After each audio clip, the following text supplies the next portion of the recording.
Renuévame, Señor Jesús, ya no quiero ser igual. Renuévame, Señor Jesús, pon en mí tu corazón, porque todo lo que hay dentro de mí necesita ser cambiado, Señor, porque todo lo que hay dentro de mi corazón necesita más de ti. Renuévame, Señor Jesús, ya no quiero ser igual. Renuévame, Señor Jesús, pon en mí tu corazón, porque todo lo que hay dentro de mí necesita ser cambiado, Señor, porque todo lo que hay dentro de mi corazón necesita más de ti, necesita más de ti.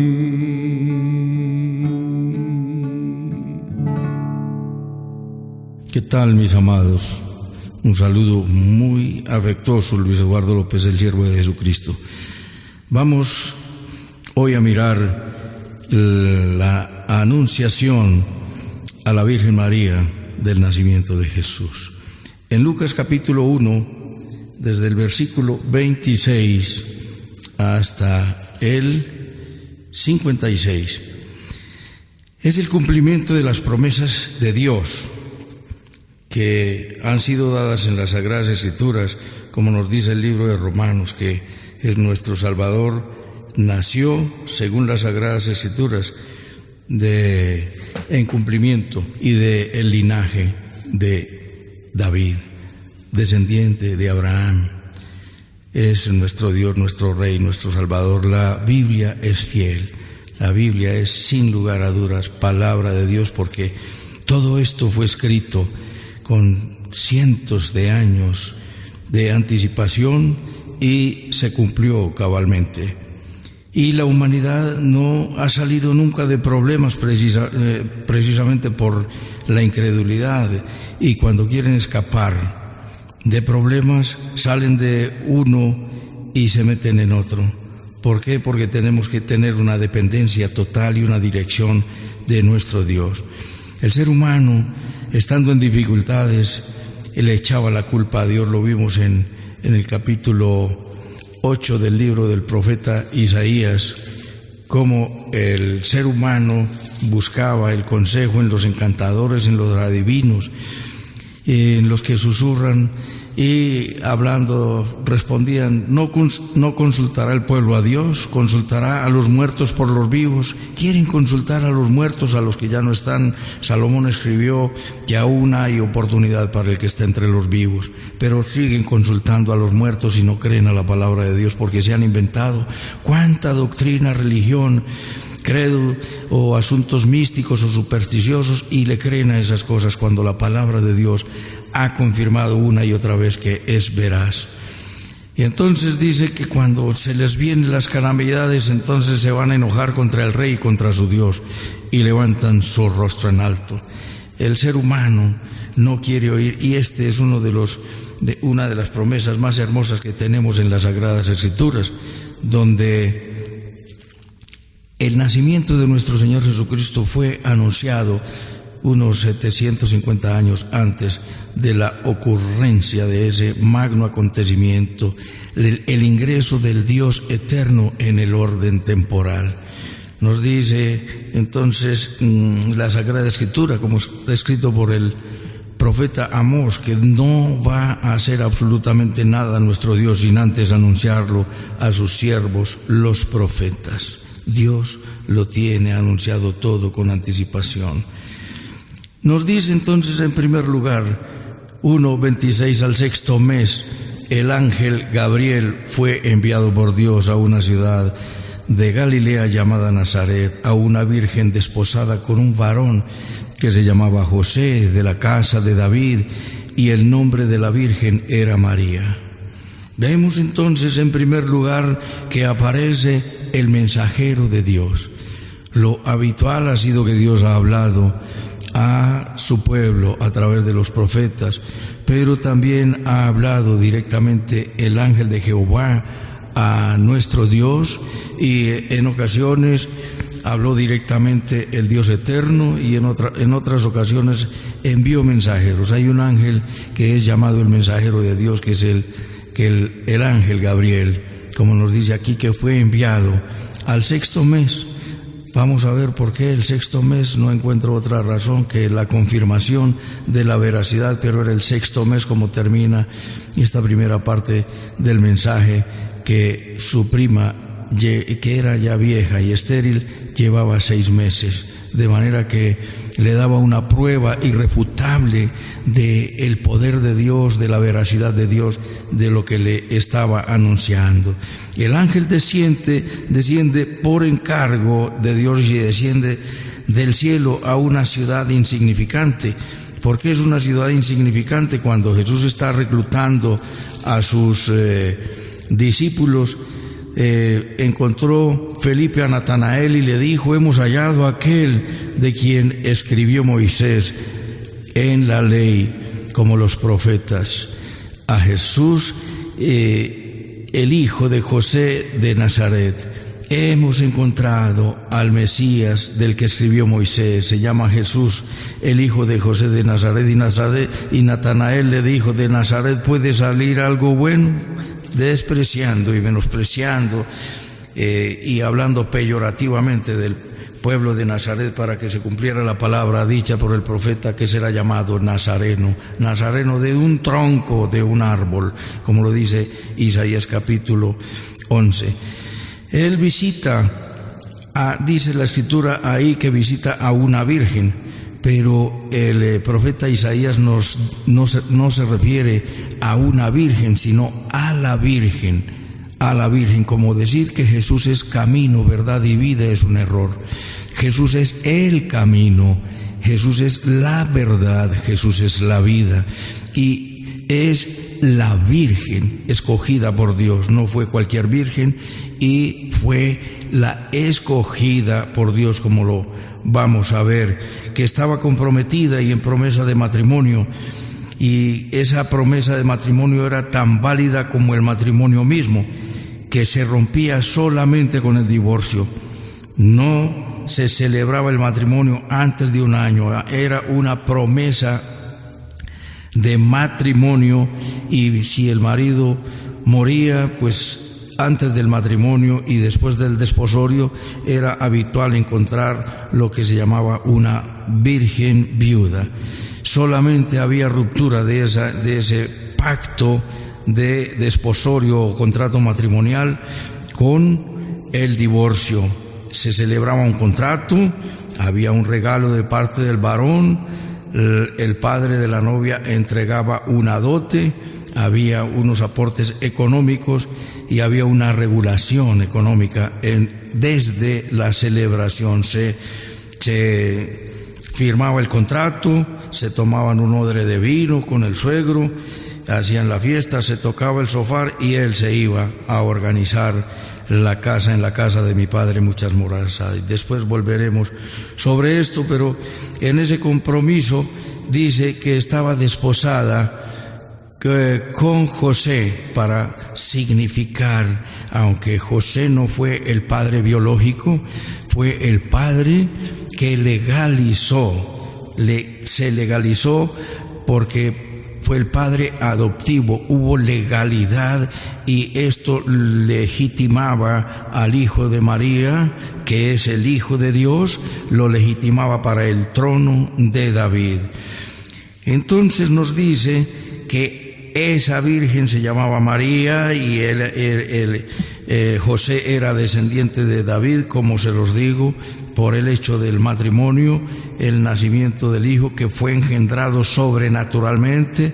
El Jesucristo hermoso, el grande, el Dios hecho hombre, entró, siendo ese gran hombre, tenía una entrada a este orden temporal que muchos no le dan credibilidad, como los racionalistas, y desde la época del iluminismo, por allá en el siglo XVIII, donde todo era asunto de la razón y no podían darle credibilidad, ni le dan credibilidad a ninguno de los milagros. Pero los que hemos estado caminando con Jesucristo hemos visto vez tras vez, milagro tras milagro. Es lo que le digo a mi gente siempre, que los milagros no se te vuelvan una cotidianidad, como alguien dice que se volvieron paisajes.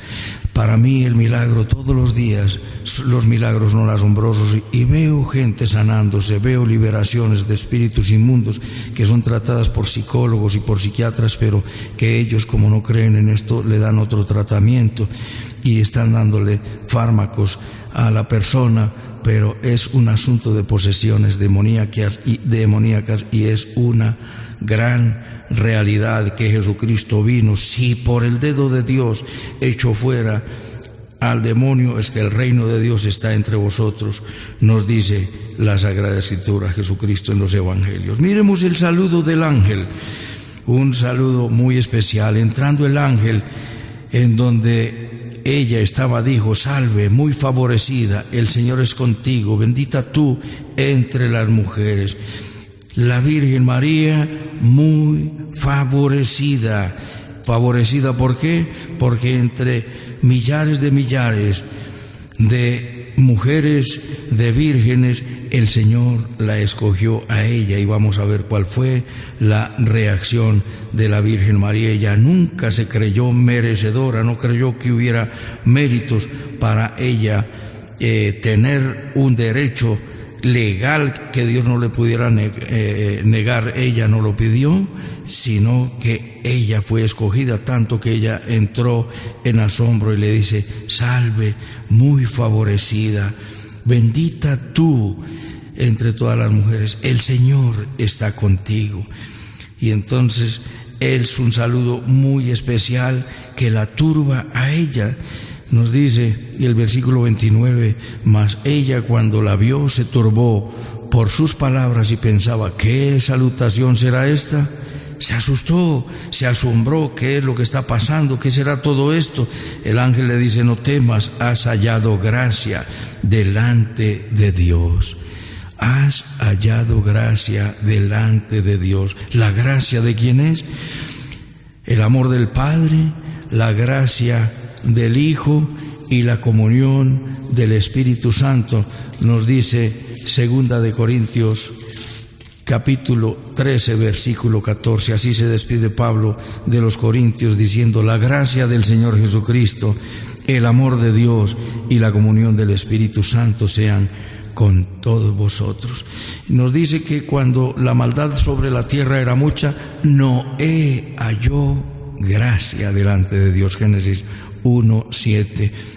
Ha sido la salvación por gracia, no solamente en el nuevo pacto, sino desde la antigüedad. La salvación siempre fue por gracia, pero la ley fue dada por Moisés y la gracia y la verdad vinieron por Jesucristo, una manifestación inmensa de la gracia, porque Jesucristo vino a mostrarnos al Padre y Jesucristo vino a mostrarnos el camino es Él, y a decirnos: nadie viene al Padre sino por mí. Sorpresa, sorpresa, eres muy favorecida. Le dice: el Señor está contigo. Es una gran sorpresa. ¿Qué será todo esto? Ella no sabía, y el ángel empieza a explicarle la razón de su visita. Y nos dice en el versículo 30, entonces el ángel le dijo: María, no temas, porque has hallado gracia delante de Dios. La Virgen María halló gracia delante de Dios. Ella, vamos a ver las respuestas maravillosas que dio, y le explica qué iba a pasar con ella. Y ahora concebirás en tu vientre y darás a luz un hijo y llamarás su nombre Jesús. Este será grande y será llamado Hijo del Altísimo, y el Señor Dios le dará el trono de David, su padre, y reinará sobre la casa de Jacob para siempre, y su reino no tendrá fin. Darás a luz un hijo y llamarás su nombre Jesús, que significa Dios es salvación, la salvación de Dios. Le da la explicación. ¿Y cómo será esto? ¿Quién será? ¿Qué será? ¿Qué hará? Él explica, será grande, nadie como Él, grande entre los grandes, el más grande de todos los grandes. Hay hombres que llegan a ser grandes, pero son efímeros, pasajeros, fugaces.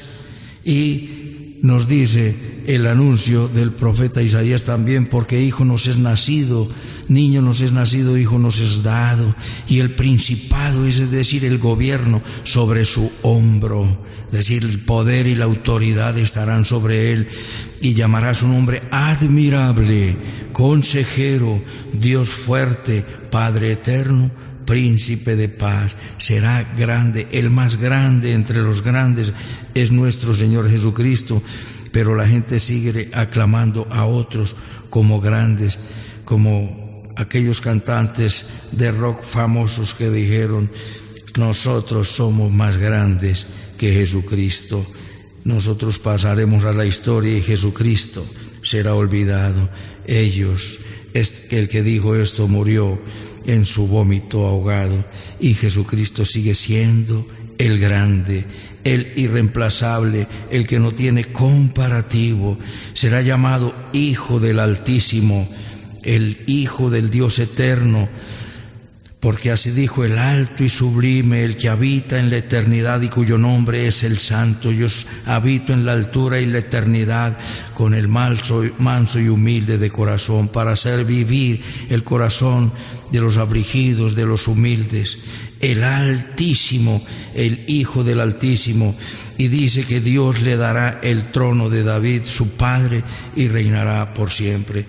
David reinó temporalmente, pero Jesucristo reinará desde el trono de David, su padre. Nos dice cómo será el que nacerá. Será grande, grande, el más grande de todos. Y nos dice que reinará sobre la casa de Jacob para siempre, y su reino no tendrá fin. Es el reino eterno de nuestro Dios.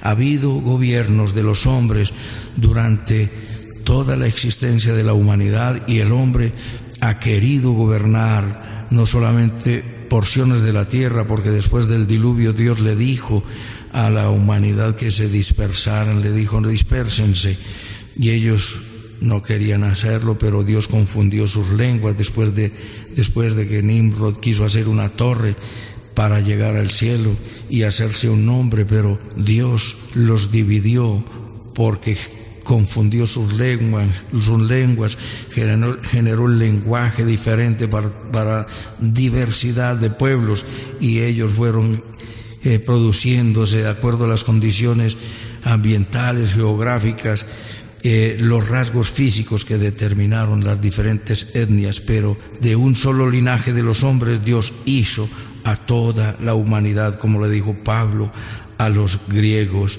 Reinará para siempre, y viene de nuevo la sorpresa de la Virgen María. Se sorprendió cuando apareció el ángel, y se sorprendió cuando le estaba contando esta designación honrosa. Ella, con absoluta seguridad, porque era una mujer piadosa, conocía las Sagradas Escrituras, y le dice, y recordaría seguramente con total seguridad: he aquí la Virgen concebirá y dará a luz un hijo. Cuando viene el ángel y le dice eso, ella tal vez no reflexionó sobre este conocimiento escritural que tenía, pero ella, ante el asombro, le pregunta. María le dice: ¿cómo será esto? Pues no conozco varón. dice la Reina Valera. Hay otras versiones que dicen: no he tenido relaciones sexuales con ningún hombre. ¿Cómo podrá ser esto? La gran sorpresa: no he tenido relaciones sexuales. Y el ángel le va a responder de inmediato y le dijo: el Espíritu Santo vendrá sobre ti y el poder del Altísimo te cubrirá con su sombra, por lo cual el santo ser que te nacerá será llamado Hijo de Dios. Y aquí tu parienta, y ahí le da la prueba. Nos dice la Escritura que el Espíritu Santo habría de venir sobre la Virgen y sería cubierta con su sombra. Nos está hablando de un embarazo sobrenatural con un Padre divino, sobrenatural, que es el Padre Dios. El Padre Dios envía su Santo Espíritu, y el Espíritu Santo la cobija con su sombra y es engendrada por el Espíritu Santo. Sobre Jesús corría sangre divina, aunque hay algunos religiosos, jerarcas, los más grandes, que han dicho que por las venas de Jesús corría sangre pagana. El santo ser que nacerá será llamado Hijo de Dios. Y le da la prueba, le da toda la explicación, le dice a qué vino a visitarla y le da la explicación del encargo. Y como ella no había tenido relaciones sexuales con varón alguno, estaba siendo desposada, había sido desposada, tenía contrato matrimonial con José, pero ellos no se podían juntar antes de un año. El matrimonio se celebraba después de un año, cuando tuviera todo listo para llevarla a la casa de su padre, y después volveremos sobre esto. Le da una prueba tremenda y maravillosa y le dice: he ahí el asunto de los 6 meses. He aquí tu parienta Elizabeth, ella también ha concebido hijo en su vejez, y este es el 6º mes para ella, la que llamaban estéril. Como Sara, no solamente Sara fue la única anciana y estéril que concibió, sino también Elizabeth, la parienta de la Virgen María. Y le dice: ¿acaso hay algo imposible para Dios? No hay nada imposible para Dios. Mira a la estéril, a la que han llamado estéril, que ya anciana y concibió en su vejez, para que le quedara prueba. María no era que no estuviera creyendo, sino que estuviera preguntando: ¿cómo será eso? ¿Cómo será eso? ¿Cómo se hará? Le dice: tu parienta ha concebido, y también después tiene 6 meses de embarazo, y hace una declaración final el ángel en su visita y dice: porque nada hay imposible para Dios. Y la declaración hermosa de la Virgen María, una sumisión total a Dios. ¿Qué dijo María? He aquí la sierva del Señor, hágase conmigo conforme a tu palabra. ¿Qué fue María para Dios? La sierva, no la madre de Dios, mi amado. ¿Qué dice la Escritura? Lo digo con todo respeto para el que lo crea, pero la Escritura dice: he aquí la esclava del Señor, he aquí la sierva del Señor, hágase conmigo totalmente como dices en tu palabra. Oh Dios, ahí ya ella estaba recordando, no solo por la palabra del ángel, sino por la palabra dada por el profeta Isaías. Vamos a mirar a continuación, en segundo lugar, María y su reacción y su canto profético. Aquí encontramos a la María, que es una gran profeta de Dios. En aquellos días, levantándose María, se fue deprisa a la montaña, a una ciudad de Judá. Salió a visitar porque sabía que su pariente estaba ya entrada en años y estaba en embarazos, y para una jovencita es difícil y pesado el embarazo, cuanto más para una dama ya entrada en años como Elizabeth. Entró a la casa de Zacarías, su esposo. Ellos eran levitas, descendientes de la tribu de Leví. Él era sacerdote, Y cuando dice la Escritura que cuando vio que venía María y le saludó, la criatura saltó en el vientre y Elizabeth fue llena del Espíritu Santo. Nos dice aquí que Elizabeth fue llena del Espíritu Santo, pero también cuando el ángel le anunció a Zacarías que habría de tener un hijo, aún ya siendo ancianos, nos dice en 1:15 de Lucas, dice, porque será grande. Juan, el grande entre los grandes, el más grande de todos es Jesucristo, este será grande. Vimos en el versículo 32, pero vendría otro como antecesor, el precursor, el que prepararía el camino para el Señor, cuando dice, vos que clama en el desierto, preparad camino para el Señor. Fue el precursor, Juan el Bautista, y le dice, será grande delante de Dios, no beberá vino ni sidra, y será lleno del Espíritu Santo aún desde el vientre de la madre. ¿Cuándo fue lleno?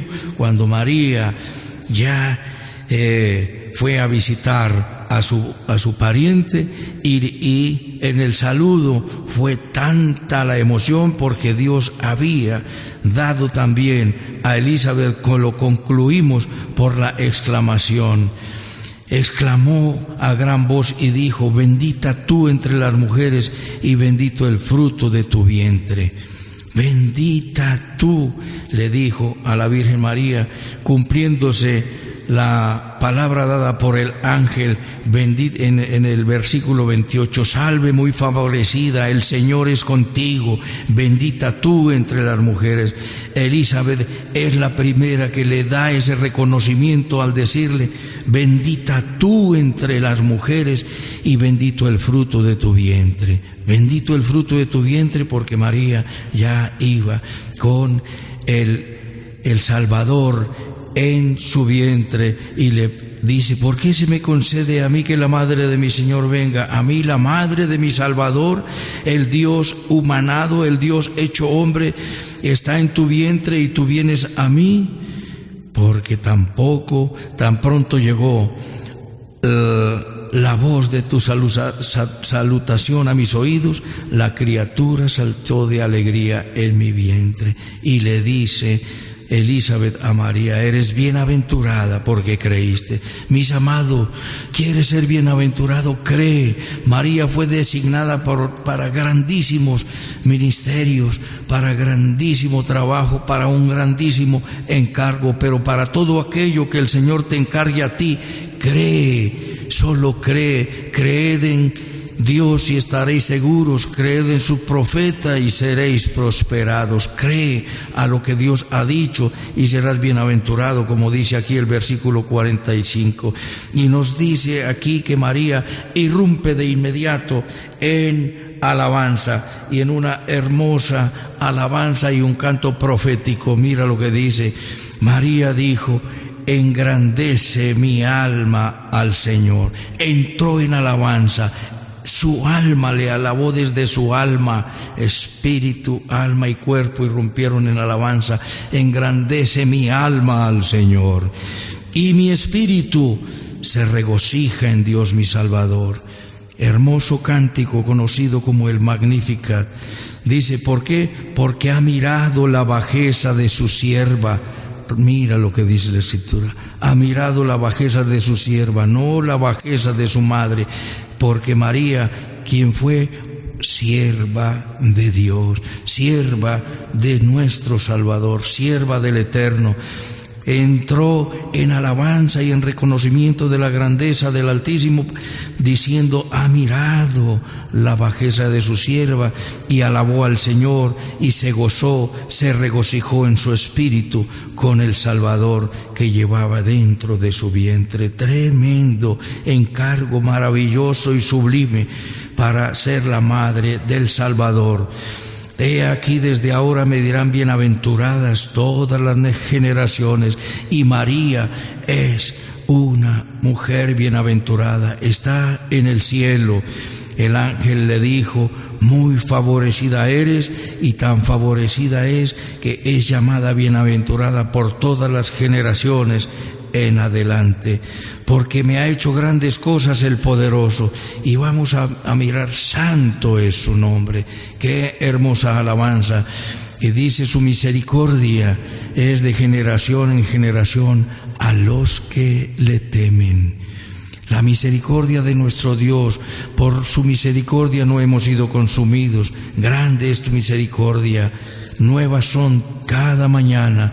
Y mira que vamos a entrar en un canto profético, y esto no se ha cumplido, esto se va a cumplir en el regreso de nuestro Señor Jesucristo. Por eso María aquí es la profeta, la sierva del Señor, que se humilló delante del Dios eterno y dijo: he aquí la sierva del Señor, hágase en mí según su palabra, que dio gloria a Dios y le dio gracias, diciendo: me llamarán bienaventuradas todas las generaciones, porque el ángel le dijo: bendita tú entre las mujeres, y Elizabeth se lo repitió: bendita tú entre todas las mujeres.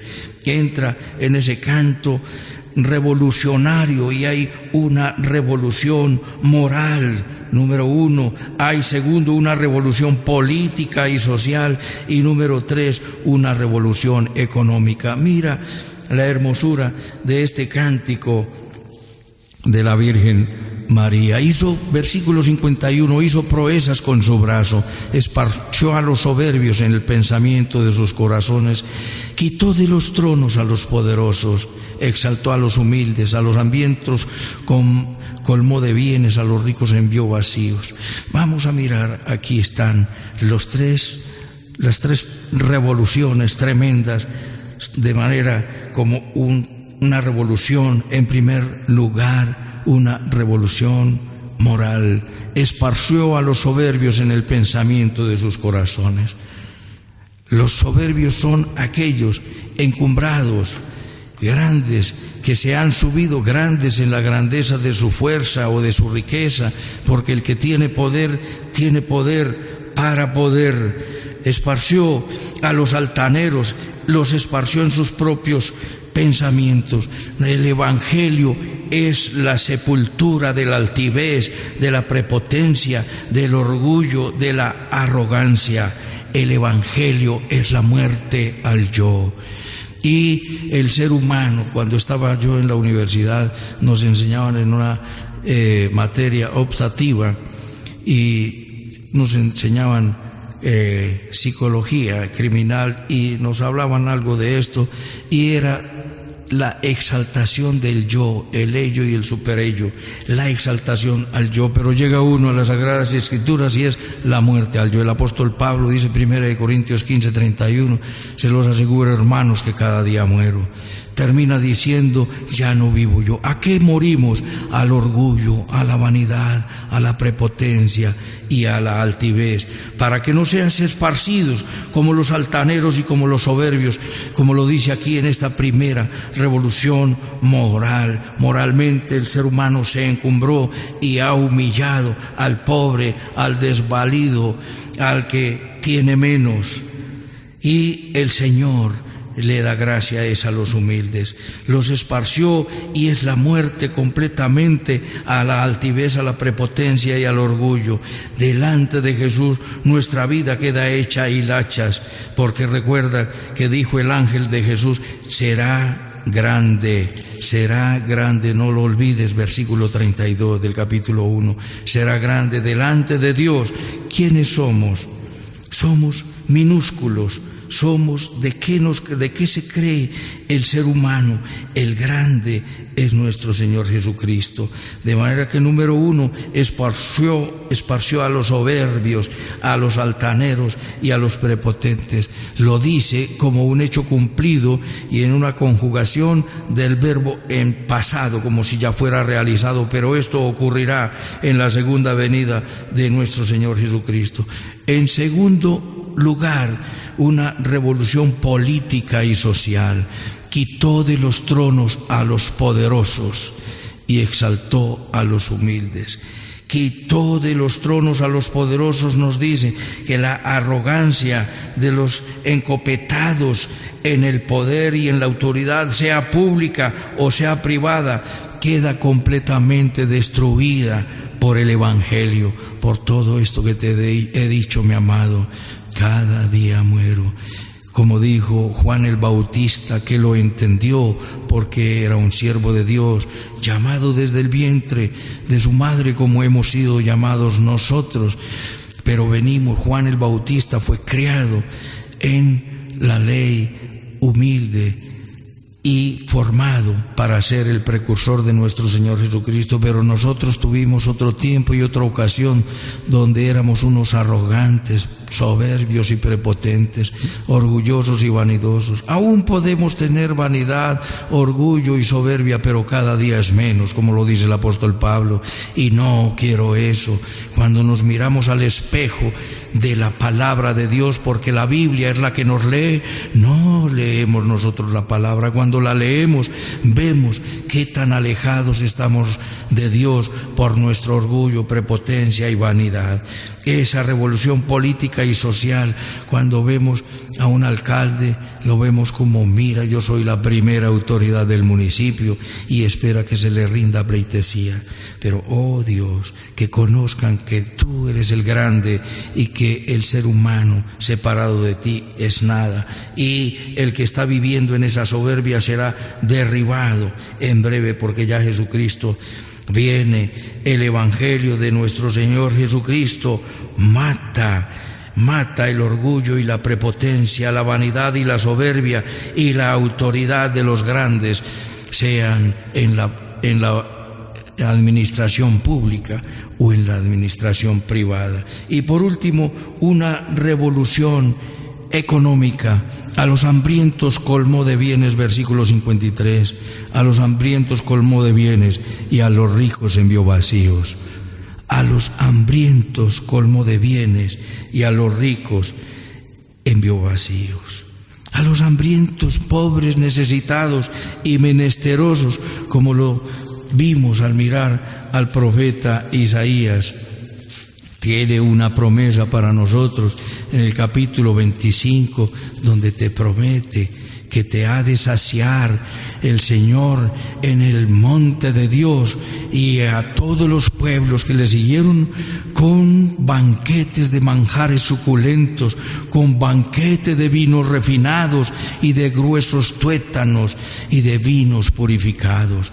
Y nos dice en el capítulo 23, 18, porque sus negocios y sus ganancias serán consagrados a Jehová, es decir, los negocios y las ganancias de los impíos serán entregados, serán consagrados a Dios, y no se guardarán ni se atesorarán, porque sus ganancias serán para los que estuvieren delante de Jehová, para que coman hasta saciarse y vistan espléndidamente. El Señor hace una revolución económica. Al que no tiene lo envía vacío y sin absolutamente nada. Al que tiene se lo quita, y al que no tiene lo sacia de manjares suculentos, de ropas espléndidas, de vinos refinados. Esta es la bendición de los santos, de los que hemos creído que hemos sido lavados por la sangre del Cordero.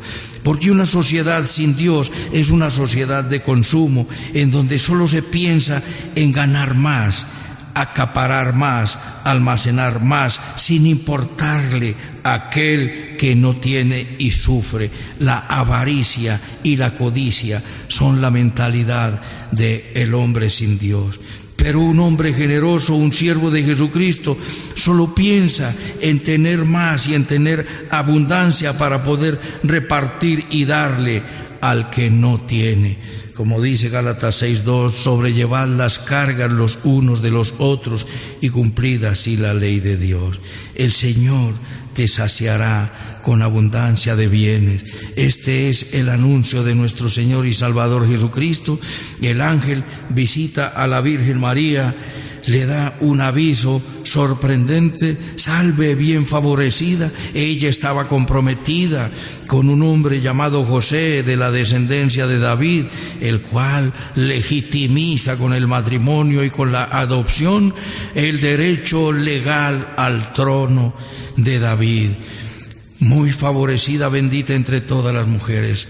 Ella se asusta, repasando lo que hemos visto. El ángel le da la explicación y le dice: es que has hallado gracia delante de Dios. Fue escogida no por méritos, sino por la escogencia soberana y autoridad suprema de nuestro Dios, que escoge a quien quiere.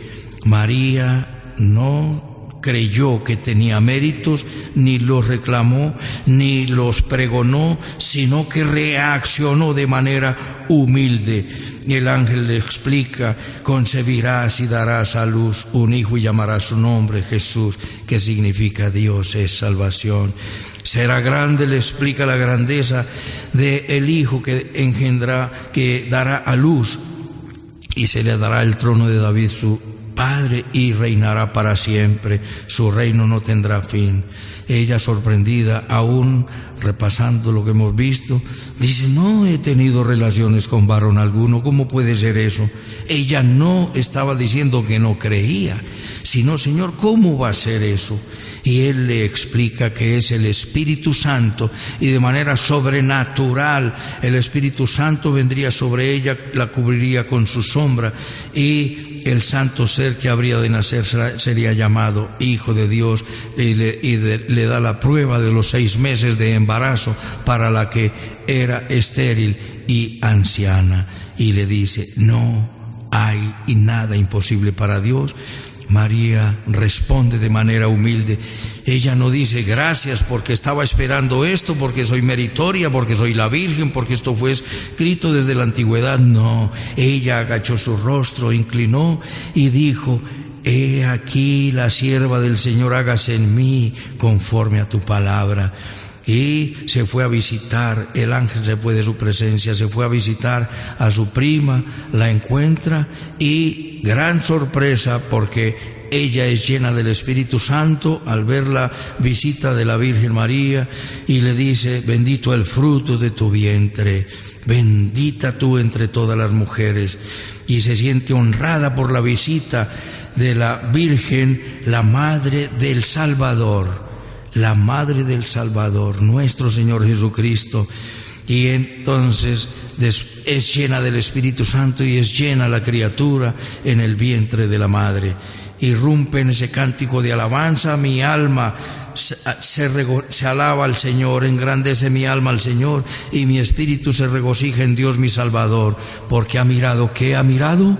El orgullo. No, recuerda que Dios resiste a los orgullosos. Ha mirado la bajeza, que es la humildad, considerar a los demás superiores a nosotros mismos, dice Filipenses 2:3. Me llamarán bienaventuradas todas las generaciones. Grandes cosas ha hecho el Señor, el Todopoderoso. Con su brazo santo es su nombre, y canta esa promesa, esa profecía de revolución sorprendente que vendrá sobre la tierra cuando venga nuestro Señor Jesucristo. Esparció a los poderosos, los esparció, los quitó de sus tronos. Esparció a los soberbios en el pensamiento de sus corazones. Sus corazones piensan soberbia, altivez, y humillar al pobre y al débil. Sus corazones les llevarán a recibir la humillación que pensaron e hicieron a otros. A los poderosos, sean políticos o gerentes de la empresa privada, los derriba de esos tronos en donde se montaron, en las repisas donde quisieron venia y pleitesía. La revolución económica a los hambrientos colmó de bienes, los sació de manjares deleitosos, porque dice el Salmo 36, del 7 al 9, los saciarás en el torrente de tus delicias, porque en ti está el manantial de la vida. Socorrió a su siervo, y Israel, acordando de su misericordia, y tuvo toda la bondad para con su siervo Abraham y para su descendencia para siempre. Mi amado, que me escuchas, esta es una promesa que se cumplió cabalmente, anunciada 750 años, y que ha de cumplirse la parte de la profecía que no se ha cumplido, la del nacimiento dado por el profeta Isaías 750 años antes, y la promesa dada a través de la Virgen María en la revolución moral, en la revolución política y social, y en la revolución económica. El Señor exaltará a los humildes. Bájate de la repisa, y si tienes, comparte, porque es más bienaventurado dar que recibir, porque al que tiene se le quitará, y al que no tiene se le dará y se le saciará. ¿En dónde estás, mi amado? Creámosle al Rey, creámosle al Soberano, al Todopoderoso y Sublime en esta realidad. Inclina tu rostro allí donde estás y dile conmigo: este es el anuncio hermoso del nacimiento de nuestro Señor Jesucristo. Dile conmigo desde tu corazón: bendito Padre Celestial, te doy las gracias por tu palabra. Te pido perdón por todos mis pecados. Confieso que Jesucristo es mi Señor, mi Dios y mi Salvador. Te entrego mi vida. Te pido, Espíritu Santo, que vengas a mi corazón, establecer tu reino en mi vida, el reino del perdón, del respeto, de la tolerancia, de la humildad, de la paciencia, de la integridad, de la bondad, de la fidelidad, de la generosidad, del amor como vínculo perfecto. Te entrego todo mi ser, mi espíritu, mi alma y mi cuerpo, mi mente, mis emociones y mi voluntad. Haz de mí un siervo que ame tu palabra, que la viva, que la proclame, Dios de la gloria. Enséñamela, Dios. Quiero vivir para la gloria de Dios, en Cristo Jesús. Amén. Permíteme orar por ti, mi amado. Gracias, mi buen Dios, por este tiempo hermoso, amado Salvador. Se avecina el tiempo de la conmemoración del nacimiento de nuestro Señor Jesucristo. Y no importa si nació en diciembre, en septiembre, en marzo o en cualquier tiempo. Lo importante es que nuestro Salvador nació, como fue anunciado, de una virgen, de la Virgen. Una virgen, como dice el evangelista Lucas. La Virgen, como dice Isaías, que se turbó porque no sabía lo que pasaba, aunque recordaba las Escrituras, pero ignoraba que ella fuera la escogida. Has hallado gracia, bienaventurada porque creíste, le dijo Elizabeth. Bienaventurado, mi amado, que me crees a mí, y no a mí, sino a lo que te digo, porque yo no hablo por mi cuenta, sino que te leo la Sagrada Escritura y te la explico, te la predico. Cree lo que dice la Escritura. El Salvador nació de la Virgen María, mujer muy favorecida y bienaventurada por todas las generaciones. Gracias, Señor. Gracias por esa salvación tan grande. Viniste a morir en una cruz, viniste a darnos salvación. Gracias por esa salvación tan grande. Bendice cada familia de los que me escuchan, y venga toda la familia el conocimiento de la verdad, y celebremos estas fiestas, Señor, de Navidad, Señor, entendiendo ese magno acontecimiento. Gracias, Jesús. Bendice nuestro país, bendice los alzados en armas, bendice al presidente, a los que están en eminencia, bendice también a los terroristas, bandidos y ladrones, prostitutas, delincuentes comunes. Bendice, Señor, a todos los que tienen un credo distinto, y de manera especial clamo por el pueblo de Israel y por la paz de Jerusalén. Por sobre todas las cosas, ven pronto, Señor Jesús. Quedamos en tus manos, dando la gloria al Padre, dando la gloria al Hijo y dando la gloria al Espíritu Santo. En Cristo Jesús, Señor nuestro. Amén, amén y amén. Un abrazo, mis amados, y hasta otra oportunidad.